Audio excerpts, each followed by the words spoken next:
सुलह हुदैबिया के बाद आखिरकार मुसलमानों ने अपनी अटेंशन यहूदियों की तरफ की, क्योंकि यहूदी हर टाइम मुसलमानों के खिलाफ कोई ना कोई साजिश जरूर कर रहे होते थे।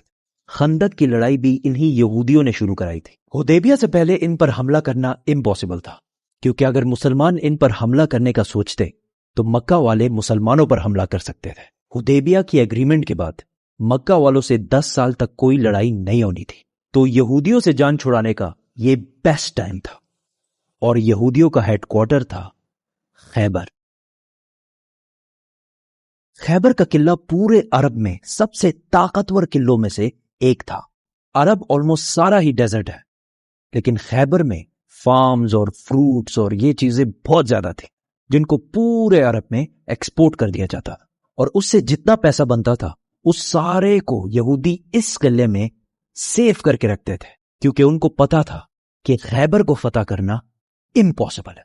मुसलमानों ने बहुत ही सीक्रेटली खैबर पर हमले की तैयारी शुरू कर दी, लेकिन मदीना के मुनाफिकों ने पहले ही खैबर वालों को बता दिया कि भाई सिर्फ 1500 लोगों की फौज तुम्हारे तरफ आ रही है और तुम लोग तो वैसे भी बहुत ज्यादा हो, आराम से इनको हरा देना।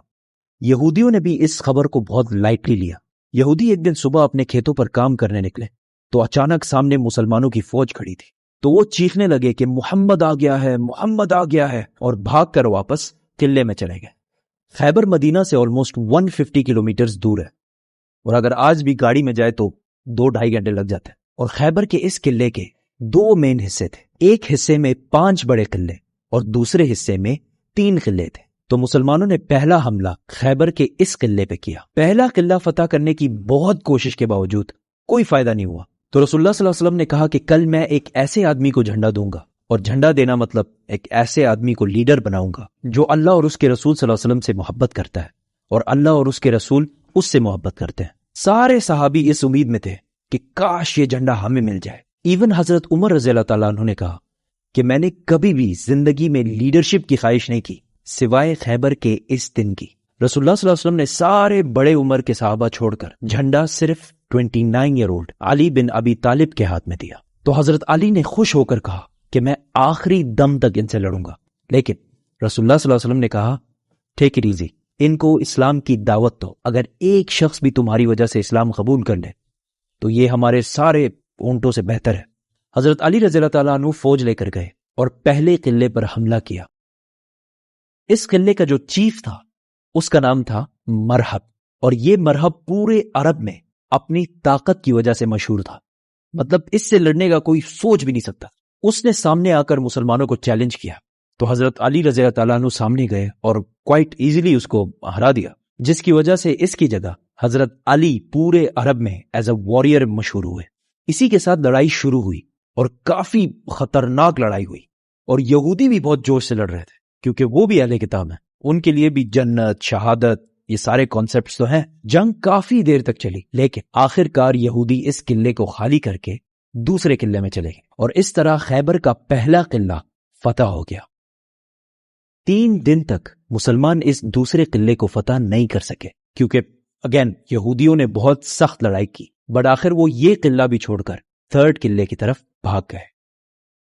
तीसरा किला भी बहुत दिनों तक फतह नहीं हो सका, और मुसलमान हैरान थे कि हमने तो इनके सारे खाने पीने के रास्ते बंद कर दिए, फिर भी ये बाहर आके लड़ क्यों नहीं रहे। कि एक दिन एक यहूदी जासूस जो मुसलमानों के लिए जासूसी करता था, उसने आके बताया कि खैबर के ये किले बहुत पुराने हैं और यहूदियों ने इन किलों के नीचे सीक्रेट रास्ते बनाए हुए हैं, और इन रास्तों को यूज करके वो इस जगह से पानी किले के अंदर ला रहे हैं। तो मुसलमानों ने जाके वो रास्ता बंद कर दिया, और कुछ ही देर बाद यहूदी किले से बाहर निकल गए और मुसलमानों से लड़ने लगे। और जो भी सहाबा से आकर सामने लड़ता है तो उनके साथ क्या होता है।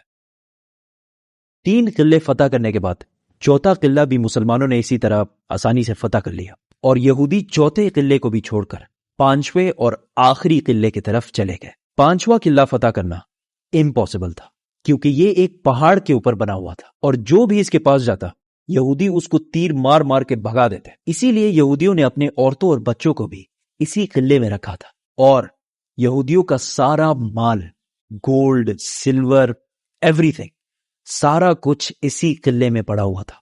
और अगर हिस्ट्री ने हमें एक चीज सिखाई है, वो ये है कि सबसे ज्यादा पैसा हमेशा यहूदियों के पास पड़ा होता है। तो अगेन مسلمانوں نے بہت کوشش کی اس قلعے کو فتح کرنے کی, بٹ اٹ واز امپاسبل. یہاں پہ اور کوئی راستہ جب نہیں تھا تو رسول اللہ صلی اللہ علیہ وسلم نے ٹیکنالوجی کا فل یوز کرتے ہوئے ریمز اور کیٹاپلٹس کو سامنے کیا اور یہودیوں پر بمباری شروع کر دی اور اس قلعے کے دیواریں توڑنے لگے. اور بہت کوشش کے بعد آخر کار قلعے کی ایک سائڈ کی دیوار گر گئی اور یہ دیکھتے ہی مسلمانوں نے فل فلیج حملہ کر دیا اور یہودی عورتوں, بچوں, گولڈ, سلور سب چھوڑ کے وہاں سے قلعے کے دوسرے حصے میں بھاگ گئے. اب یہاں پہ کچھ ہسٹورینز کہتے ہیں کہ آخری کے 3 قلعوں نے سرنڈر کیا اور کچھ کہتے ہیں کہ 2 نے سرنڈر کیا اور ایک کے ساتھ لڑائی ہوئی, بٹ دیٹ ڈزنٹ میٹر. خیبر فتح ہو گیا. آخر یہودیوں نے سخت لڑائی کے بعد سرنڈر کر دیا اور رسول اللہ صلی اللہ علیہ وسلم نے ان سب کو معاف کر دیا.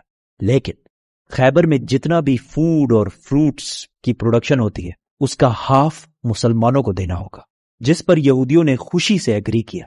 خیبر سے مسلمانوں کو اتنا گولڈ اور اتنا پیسہ ملا کہ ایسا ہو کہ آج پاکستان میں اچانک تیل ڈسکور ہو جائے اور سارا کچھ بدل جائے. ایون حضرت عمر رضی اللہ تعالیٰ عنہ نے کہا کہ ہجرت کے 7 سال بعد پہلی بار خیبر میں ہم نے پیٹ بھر کر کھانا کھایا. جو مسلمان مکہ سے ہجرت کر کے مدینہ آئے تھے ان سب نے اپنے مدینہ کے بھائیوں کو پیسے واپس کر دیے. خیبر کی اس جیت نے مسلمانوں کو ایک غریب کمیونٹی سے عرب کی سب سے پاورفل اور رچ کمیونٹیز میں سے بنا دیا. اب یہاں پہ ایک کوشچن ہے, عرب میں اتنے یہودی آئے کہاں سے؟ اور مکہ میں تو ایک بھی یہودی نہیں تھا. سارے یہودی مدینہ اور اس کے سائڈ سائڈ میں کیوں رہتے تھے؟ یہ 1000 سال پرانی کہانی ہے. سبسکرائب.